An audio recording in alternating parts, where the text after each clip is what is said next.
Hello guys, and welcome to this first video of the series on how to build different rulers of different classes. So, we will be starting with Spellblade today, and boy am I so freaking excited to tell you that I think I might have just found the strongest build of a Spellblade. So to demonstrate, we have our Dragon Ruler here, who is a Spellblade, level 17, and he has the following Spellblade and Dragon transformations. Right. We will be going to these later down the line, but for those of you who just want a really quick debrief on how to build Spellblades without any explanations, just me telling you, and trust me bro, trust me I'm right. No, I'm not always right, but this is the personal Spellblade build that I've personally found to be very, very good. Alright, so we go for either of these two skills, and then we go down this line onto Spell Penetration, and then we go down this line all the way to go for the kill. And don't forget to pick up Spellblade Expertise, and if you're playing a dragon, don't forget to upgrade your Dragon Breath, and the Dragon's Roar is also a pretty good ability, even though it's nerfed and doesn't have hasten anymore. It still gets strengthened to all of your allies on a 2 hex radius and himself, which is pretty awesome, right? Okay, now onwards to our exciting demonstration. Okay, so we are at turn 24. We are facing against some brutal AIs, and they have minor advantage on things, but not some. Like these two guys are like hard AIs with no advantages because there's the custom story AIs, the thematic ones, right? But none of that. We don't care. All we care about right now is we're going to go into this ancient wonder, the Mage's Tower, and we're gonna crash the Mage's party. Alright? You little bookworms out there, come out there and face my wrath. Okay, so blah blah blah, Undying Obsession. We have a lost wizard that is lost within the wonderful aromas of books. He is a pervert for books. I don't know why, we don't care to explain, but we are here faced with this epic battle between the Scornicus the Scourge, our Dragon Spellblade ruler, and the Marauder Guard, which is led by the Lost Wizard. One Lost Wizard, tier 5 unit, 3 Bone Dragons, very scary tier 4, one of these Astral Serpent, and one of these Spellbreaker, which, I mean, I guess they're alright, but whatever. So, when you're facing off against this Ancient Wonder, be careful, do not turn on spells if you don't have very good spells like me, because you'll actually be buffing the enemy. The reason is that Omni Attunement allows a defending Lost Wizard to basically gain positive status effects every time you cast a spell, alright? He is very hungry and horny for forbidden knowledge, so don't do what he wants, alright? Just do, you know, no, not November on him. Don't use any spells for him. All right, good. Like this guy is very. You see, like he has very erotic features. I don't know how to say it. Look at all these tentacles, mate. Look, what are these tentacles? Are they legs? Are they ass hair? Or are they all genitals? Tell me. Which one do you think is more likely? Regarding their shapes, their girth, the length, what do you think, huh? Anyways, okay, we click auto combat, as we always do. Okay, I don't always do that, but if you're playing multiplayer in Age of Wonders 4, people usually go for auto combat only against the AI. Let's see how it performs. Are you ready?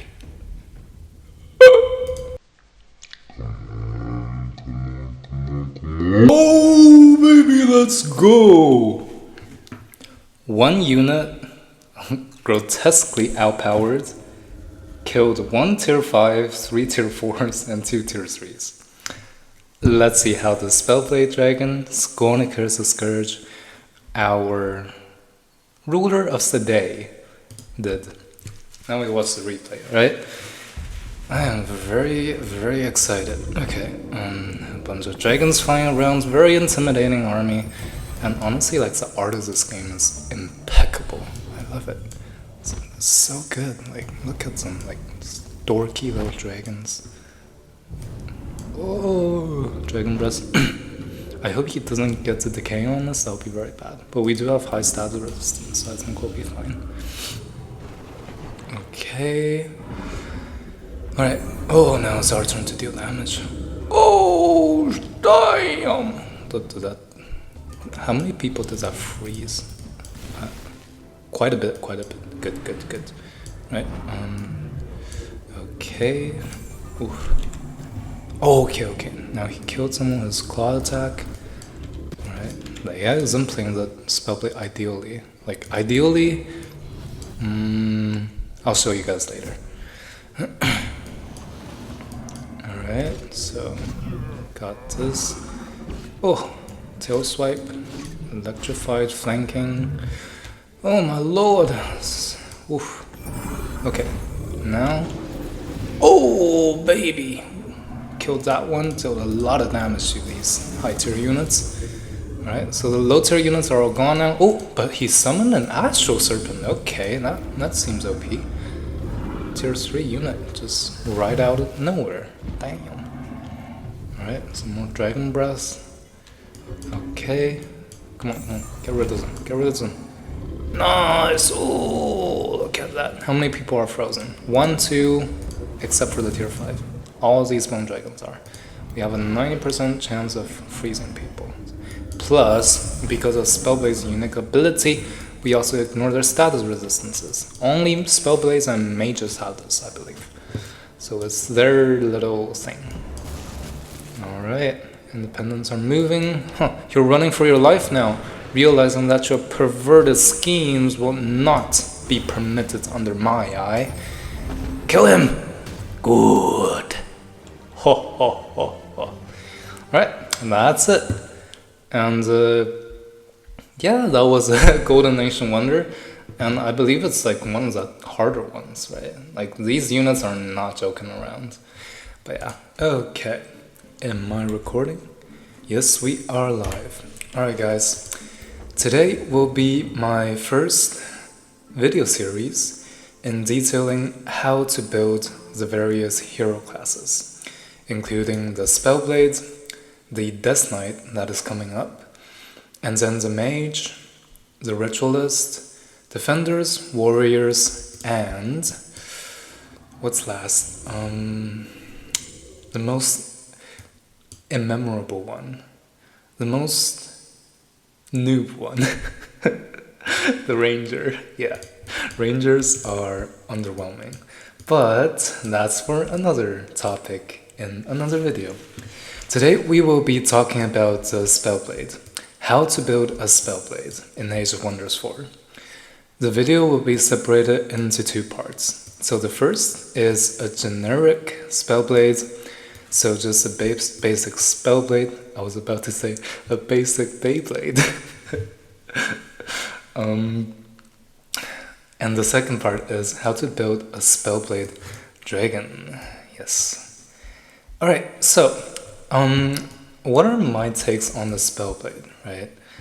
I honestly think that Spellblades, they really combine the best part of being a mage and a charging warrior.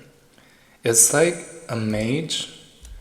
Wait, where's my mage? Is it Nightwind Warbuck? What? No. Wait, where's my mage here? Oh yeah, I forgot to record. Did I not save the game? It was this. Oh, well, whatever, guys.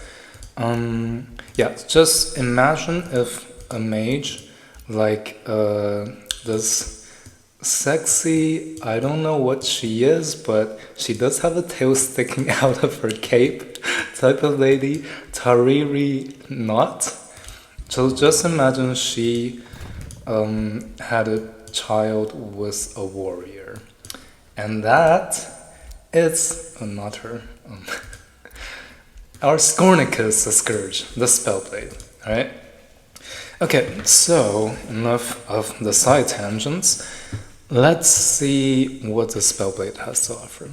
So you can see on this left tree, can you see my mouse moving? Like whenever I move my mouse very fast, it kind of enlarges. I don't know if you can see that or not. It's pretty fun. It's like a real Beyblade. This part is basically the part that Scornicus inherited from her mother, and this is a part of the mage.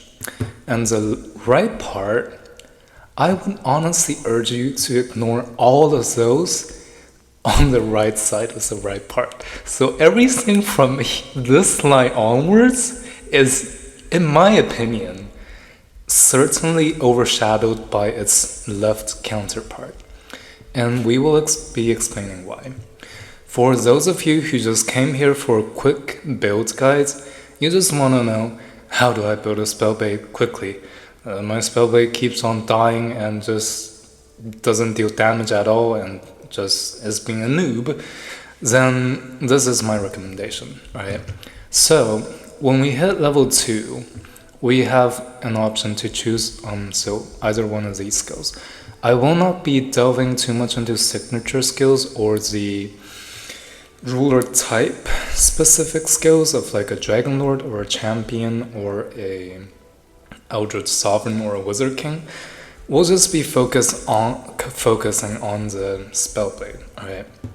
So, on level 2, when you gain your first skill point, what is the thing that will increase your powers the most? In my opinion, it is definitely getting one of these, right? So,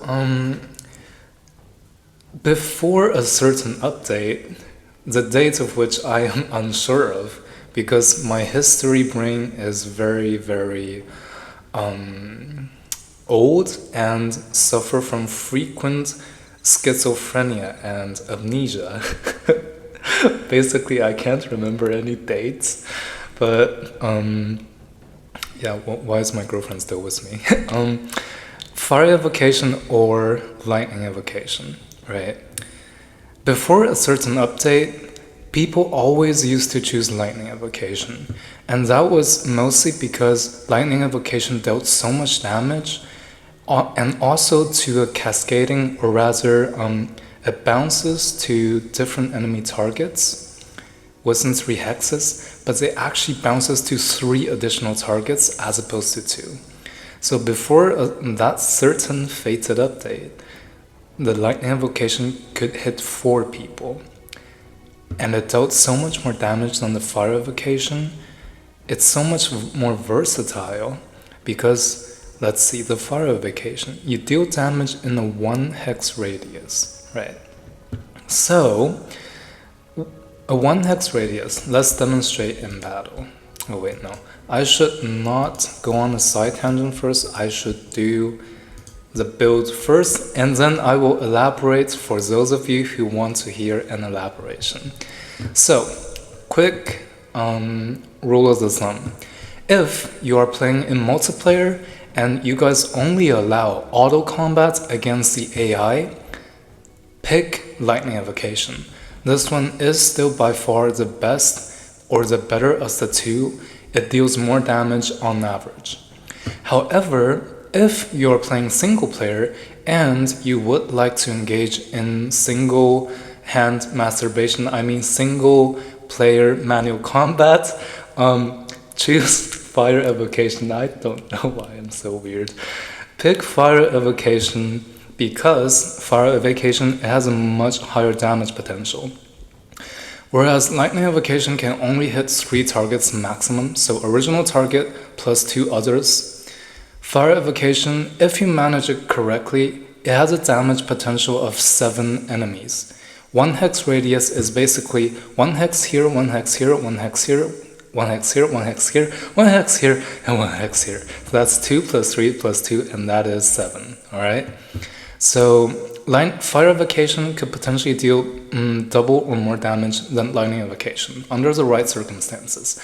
But the AI does not know how to do that, so do not let the AI use fire evocation. It usually only hits 2 or maximum 3 enemies at a time. Lightning evocation better for autos, fire evocation better for manuals. Alright? Plus, there is also a fact that fire evocation only has a 1 turn cooldown, while lightning evocation has a 2 turn cooldown. So this means that you only get to use lightning evocation every 3 turns. So you use it for 1 turn, you can't use it for 2 turns, and then you can use it the next turn. While fire evocation, you can use it every other turn. So use it 1 turn, no spell 1 turn, and then you can use it again for 1 turn. Alright? So if you're doing manuals, actually just as a spell, I do think that Fire Evocation offers more value objectively than Lightning Evocation. But the AI does not know how to use it well, so yeah, as I said before. Now, that is level 2. It took us a while, but that's my explanation. Also, if you do have the Umbral Abyss, so if... why is it not moving? Okay, so if you have this bad boy turned on... Why did that sound so wrong?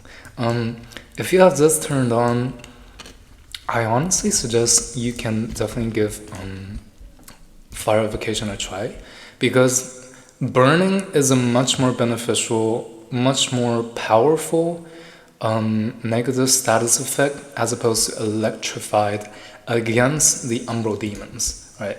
So if you look down in the bad boy's pants, you can actually see that, like, look, for example, this little bad boy right here, he is an Umbral demon. And what does an Umbral demon have? All of these guys, they have -2 fire resistance, so you deal more fire damage to them. -2 spirit resistance, you do more spirit damage to them. They have Curse Eater. Now, this is their just the most powerful trait of this race. Right. So what does Curse Eater do? At the start of each turn, this unit loses 1 random negative status effect and heals 10 temporary HP points from it. HP points? Hit points squared. I don't know why I said that, but it is disabled if the unit is burning. This is actually not 1 random negative status effect, it's 1 stack of random negative status effect. So if, for example, you hit this guy with 5 stacks of electrified or 5 stacks of thunder defense or resistance, this guy can just eat it, and he loves it. It's so yummy, and he gets to heal 10 HP out of it because he likes it so damn much. Alright, and if you stun him, he can actually cleanse it as well, so it's useless. Well, if you have only 1 negative status effect on them. If you have 2, then it's a dice roll, right? But if your culture, for example, you're like Dark Culture, you need weakens on enemies to realize the full potential of your culture. These guys can just cleanse all of that every turn, and you're just so screwed against them, right? The only way to deal with this is by inflicting burning. So if you can inflict burning onto these guys, this most powerful trait from this race, it just shuts off, and the race is just bad if you can burn them. If you cannot burn them and you rely on negative status effects, good luck, man. It's not good. But yes, this is why burning is so good. Alright. Oh, wait, what did I just click on? Magic. Right? No, it's just ADHD. Anyways, okay, as we have determined, Fire Evocation, we have a higher damage potential, higher, I guess, skill cap in this sense. But the AI has no skill. So if you are using auto combat, use Lightning Evocation. If you are using manual, use Fire Evocation. And if you have the Umbral layer turned on, or if one of your enemies, they have the Umbral transformation, I suggest you go for Fire Evocation, right?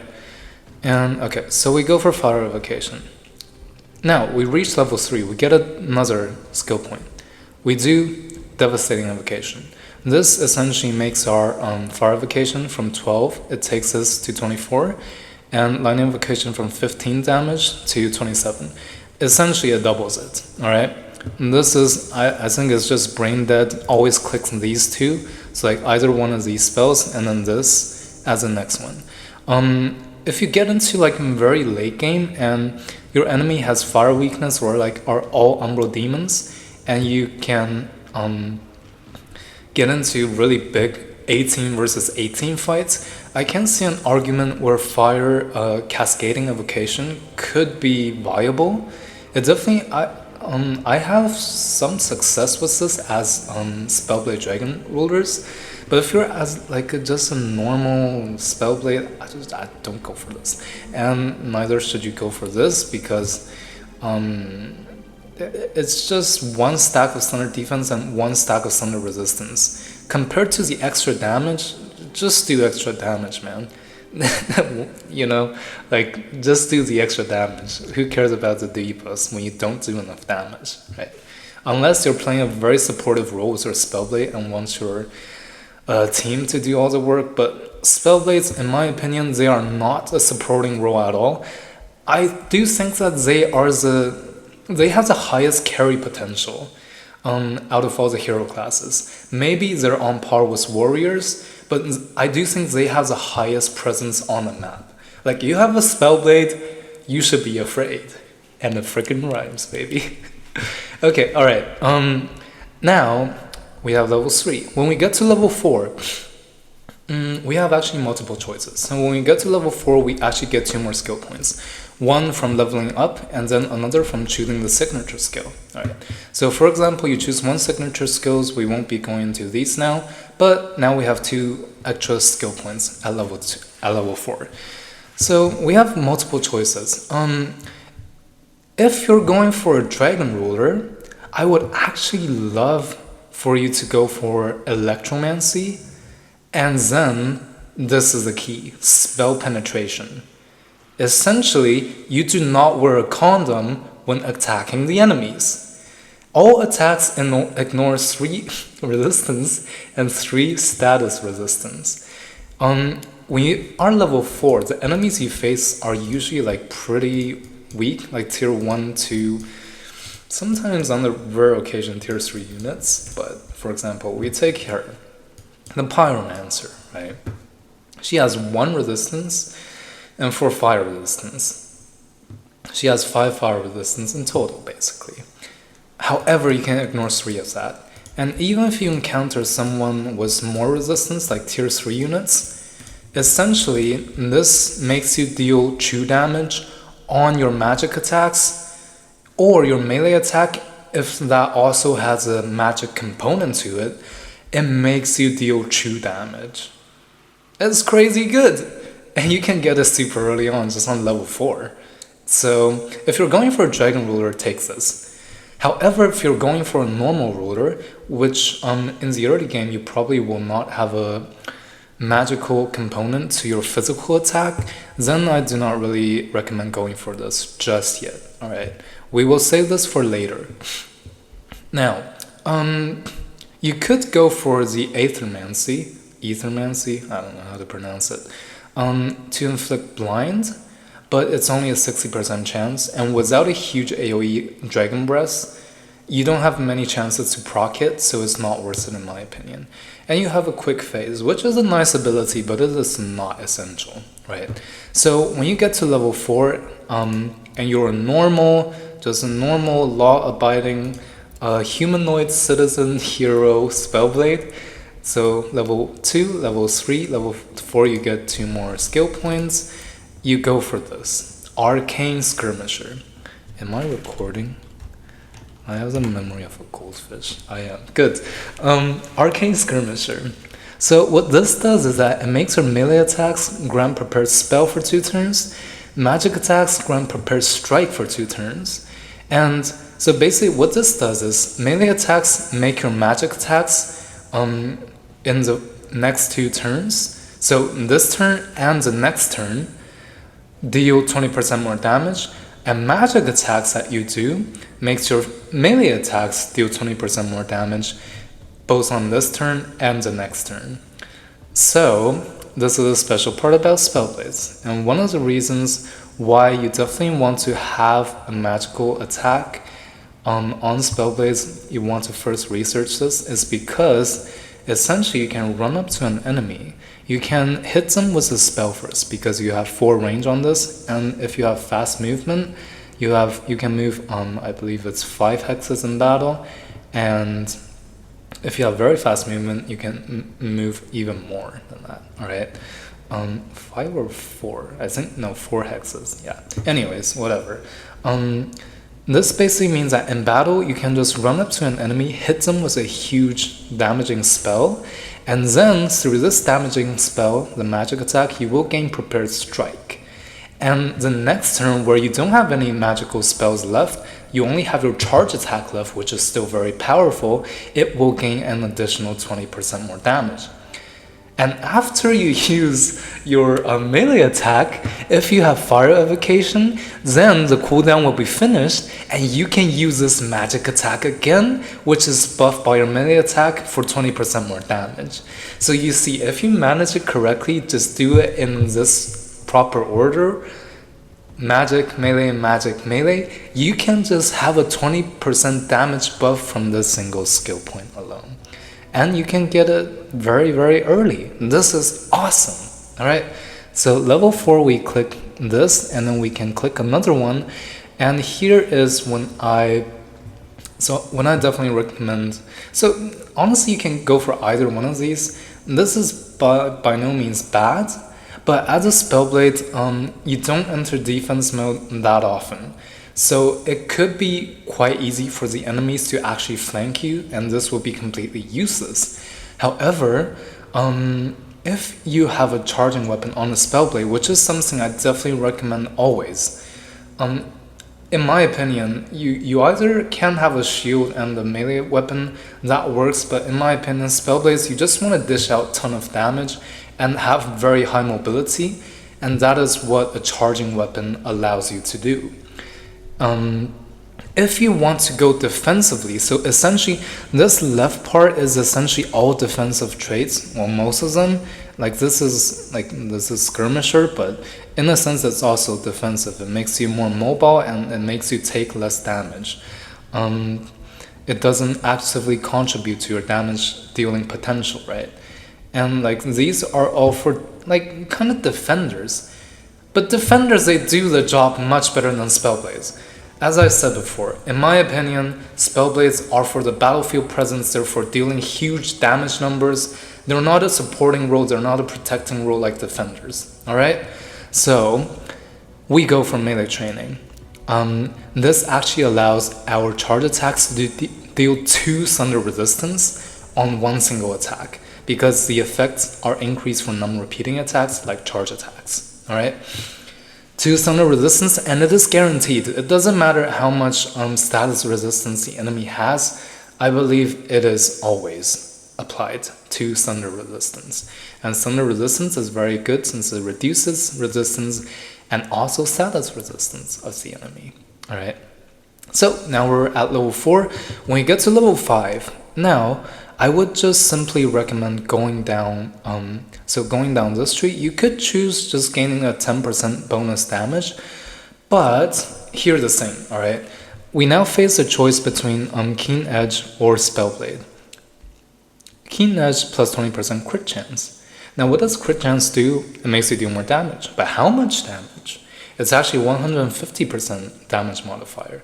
So essentially you do, with a 20% crit chance, over a large enough sample size, if you attack 1,000 times, the final damage, it will be roughly a 10% damage increase. So effectively, the damage increase on 20% crit chance and the 10% damage increase is the same.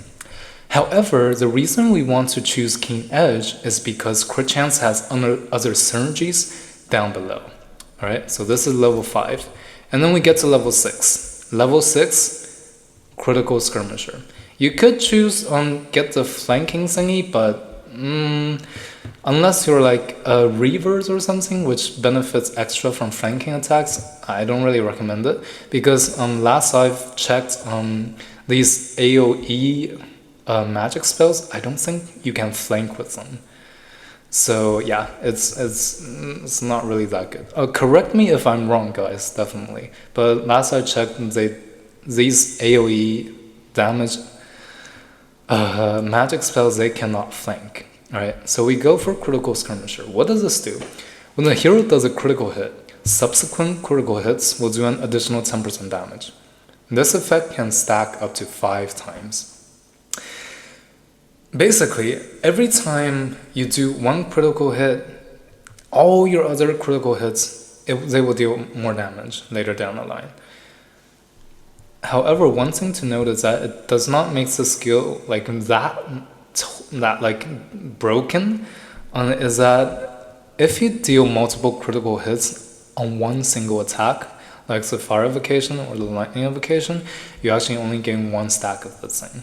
However, if the enemy attacks into you and you do a retaliation attack, that attack can actually help you stack more.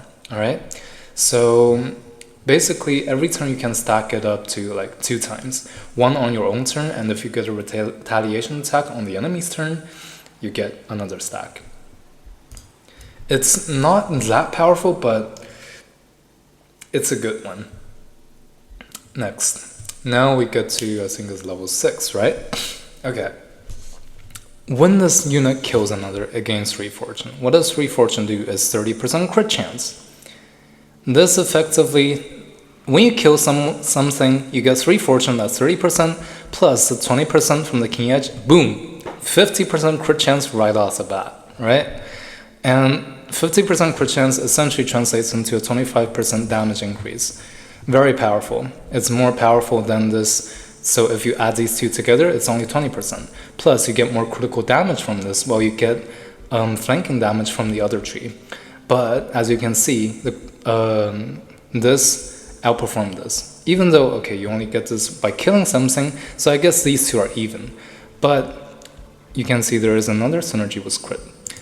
I really recommend building a SPELLBLADE with crit for the big damage numbers, alright?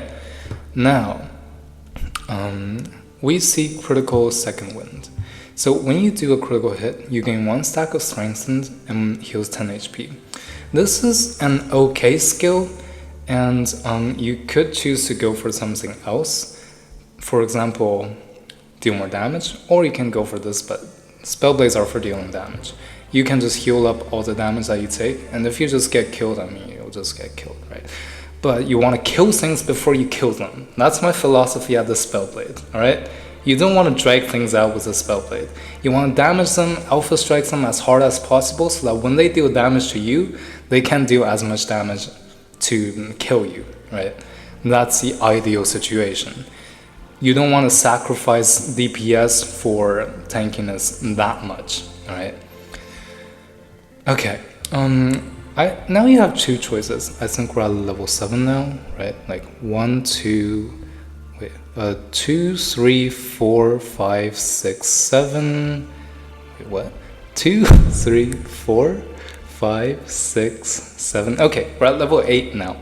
Are we? 2, 3, 4, 5, 6, 7, 8. Yes, good. Okay.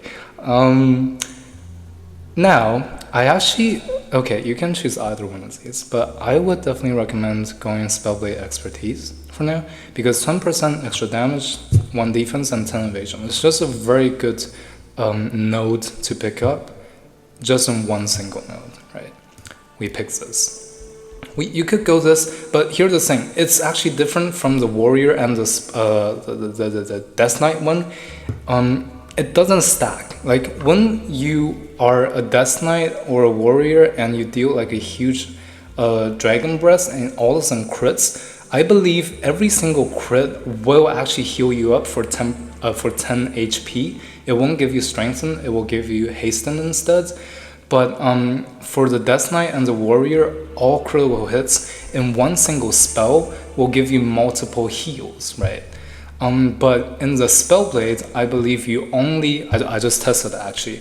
I didn't test it for the Death Knight, but I remember it was. But I just tested for the Spellblades, and I did a huge Dragon Breath, all of them crit, but I only got 1 stack of Strengthen and 1 times heal of a 10 HP, alright? So it's really okay, not that good. But if you want to choose it, you have 50% crit chance now. You can choose it, alright?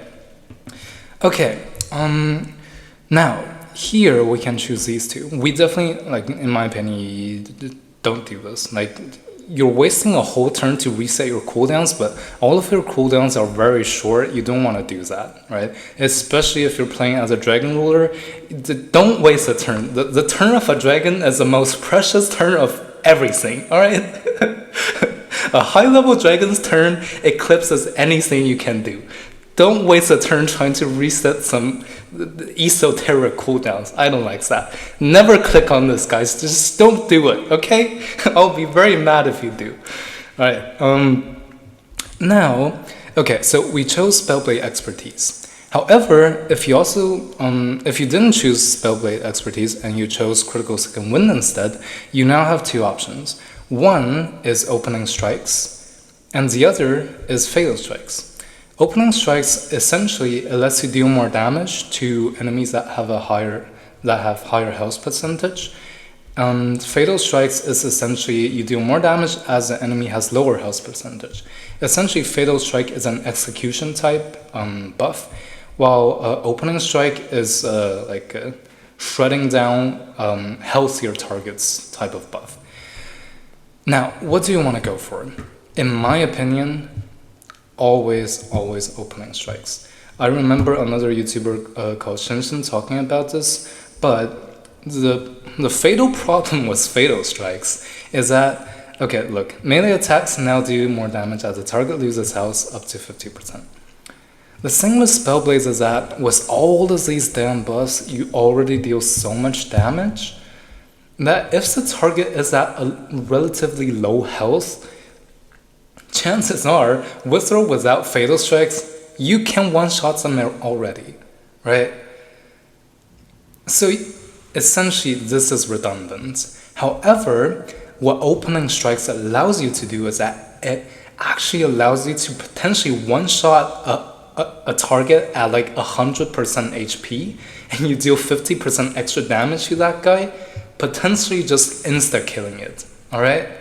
So Opening Strikes, it's good, very good, much better than the Fatal Strike, which is very much redundant, in my opinion, for something so high damaging like a Spellblade, right?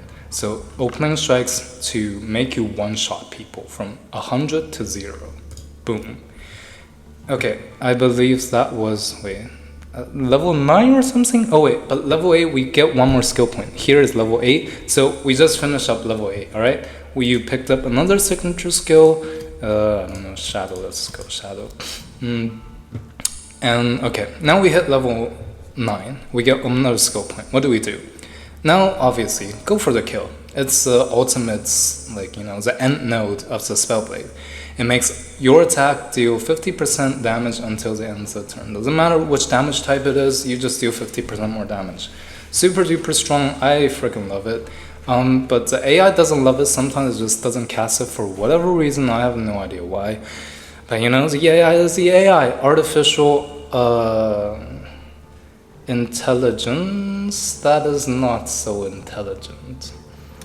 Maybe if they let, like, I don't know, DeepSeek or ChatGPT pilot this, maybe it could be different. But the thing is, like, frequently I see that the AI it just never uses go for the kill. Even you have a super perfect opportunity, like a huge Dragon Breath or a very powerful Lightning Invocation, they just don't use it. Yeah, but if you're manualing it, this is invaluable. Go for the kill, right? Just go for the kill. Okay, good. Okay, so now we're finished at level 10, and we get one more skill point. At this point, I think the general like structure of the Spellblade, like the essential backbone, is kind of finished. Everything else from this point, I believe, is kind of an addition. With the exception, if at this point you manage to get a charging weapon that has a magic component to the attack, then we're at level 10, get this Electromancy. All attacks gain 90% base chance of inflicting electrified. That's nice, good to have. But as we said before, we want the no protection, true damage, spell penetration, make you pregnant. Alright? This shit is legit. Okay? Yeah, whatever. YouTube can demonetize me or whatever, I don't care. Spell penetration. This makes you deal true damage, and even if you encounter very high tier units that have a lot of resistance and status resistance, this shreds off a lot of that. And I'd say it increases your magical damage by an average of like 20 to 30%. It's very powerful, right? But only get this, in my opinion, if you manage to get a charge weapon with a magic component to it. Otherwise, I think you should go down this line first, right?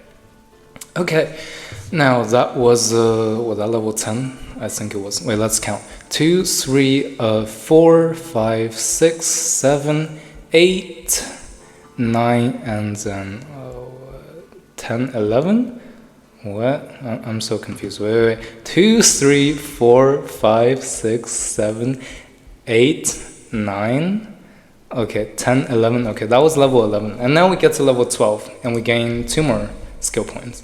We pick a signature skill, whatever, and we have 2 more, right? Now, the backbone is finished. And in the meantime, depending on what your signature skills are and what your ruler type specific skills are, you can definitely just pick them up in the middle. But I do believe that now the backbone of the Spellblade is pretty much finished. Basically, you have a well-developed, mature, full-grown Spellblade that is of age of consent, all right? And anything you do after this is just a bonus. So, in my opinion, you can definitely go for Ethermancy. Couple this with Fire Evoker, and you can get a very good value out of this, and you can blind people on a huge AoE. I like that. Plus, you also get the quick phase teleportation. It makes you reposition harder. It can also get you out of stickier positions and all of that. And a bonus could be getting the skirmisher training. So essentially what this does is that, okay, in my opinion, you don't want melee mage, like ever. Always get skirmisher training if you want to cast spells while you're engaged in melee. So what skirmisher training does is that it allows you to just be like skirmishers. When an enemy is engaging you in a very erotic and melee battle, a passionate melee battle, you can just disengage without taking retaliation attacks or, you know, toxic guilt tripping by you and leaving the relationship, right? So, okay, adaptive armor is good if you go for melee mage, but the thing is, if you're playing multiplayer, chances are people are not going to damage your ruler before they want to one-shot the ruler. So what often happens in multiplayer is that one turn your ruler is completely fine, no damage on the ruler, so adaptive armor, it actually doesn't trigger at all. And the next turn, they all just focus down your ruler. You get 1 stack of adaptive armor, but your ruler still dies anyway because it cannot stack up. You only get it once per turn, right? So if you're against the AI, I do think it could be pretty powerful. So if you're battling against the AI, you could forgo skirmisher training and you just go for melee mage. So melee mage, and then you go for adaptive armor. However, if you're like going against human players, I would always almost recommend going for skirmisher training, because if you also have a charge weapon, which as I said is what I recommend on skirmishers, spellblades for the huge ass damage, you want to go for skirmisher training, because charge pieces you want to reposition, you want to assassinate the enemy backlines, and skirmisher training precisely allows you to do that. Okay? And yeah, I think we're pretty much finished here. And if you decided to pick up Lightning Evoker in the end, and you do have to face off against the Umbral people, and you're wondering about a way how to shut off their Umbral Demon race-specific trait, I definitely recommend you just go for Pyromancy for one point, so that it makes all of your attacks have a chance to burn them and shut off their auto-cleanse ability. Right? And yeah, you could go for resistance, but as I said, you want to kill enemies before you can kill them. More tankiness is always good, of course, but our skill points are limited. The moment you get more tankiness, you are foregoing more damage. So I will always recommend more damage as opposed to more resistance on a damaging piece. You want your glass cannons to be as glass cannony as possible. You don't want a glass cannon that is at the same time. So you don't want a glass cannon that is kind of hard to kill but deals like barely any damage. I don't know where I was going with this analogy, but basically you want to specialize. You want something to deal a ton of damage, or you want something to be very tanky. That's just my opinion. You don't want something to be like right in the middle with no specialties, which is very muddy, and in my experience in combat is not as effective if you just go all in. All right.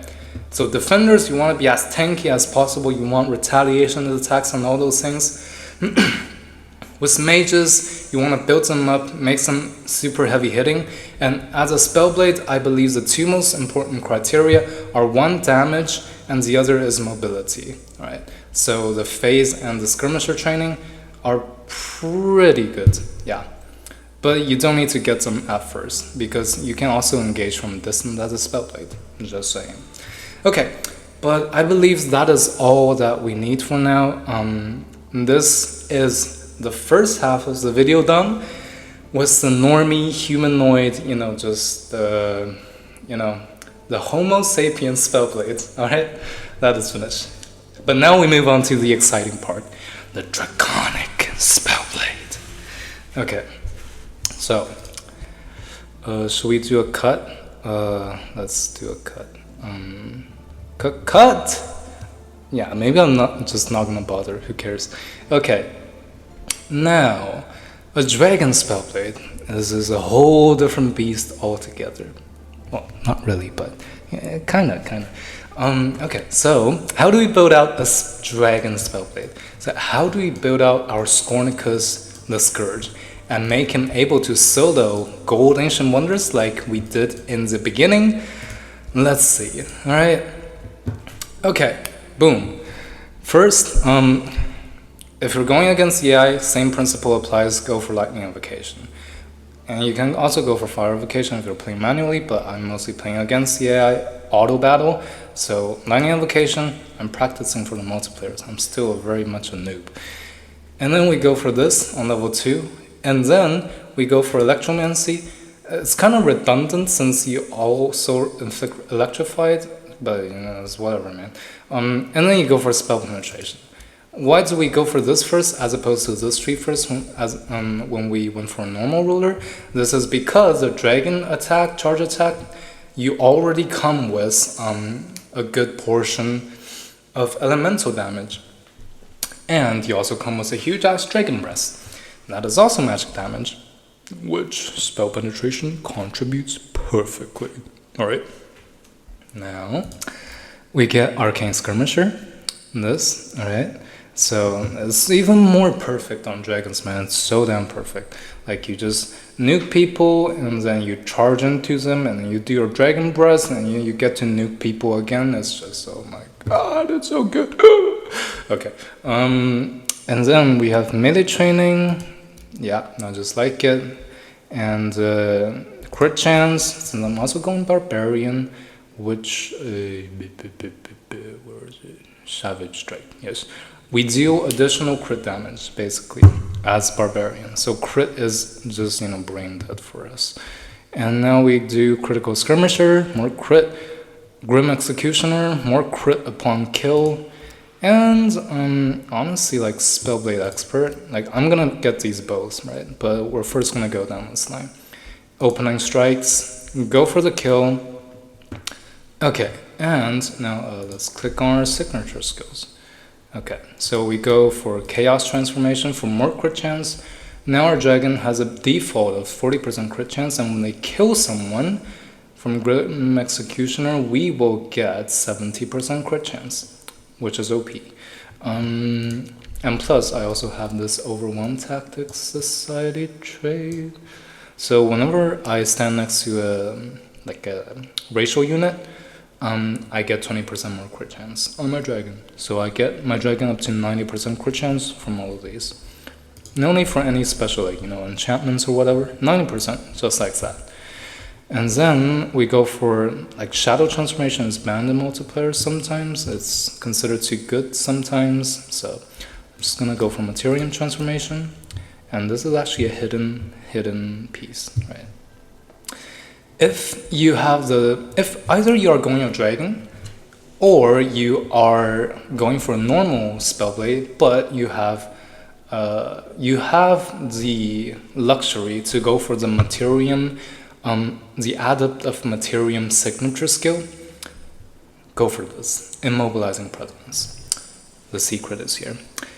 At the start of the turn, adjacent enemies become slowed. If they were already slowed, they become immobilized instead. What does slow do?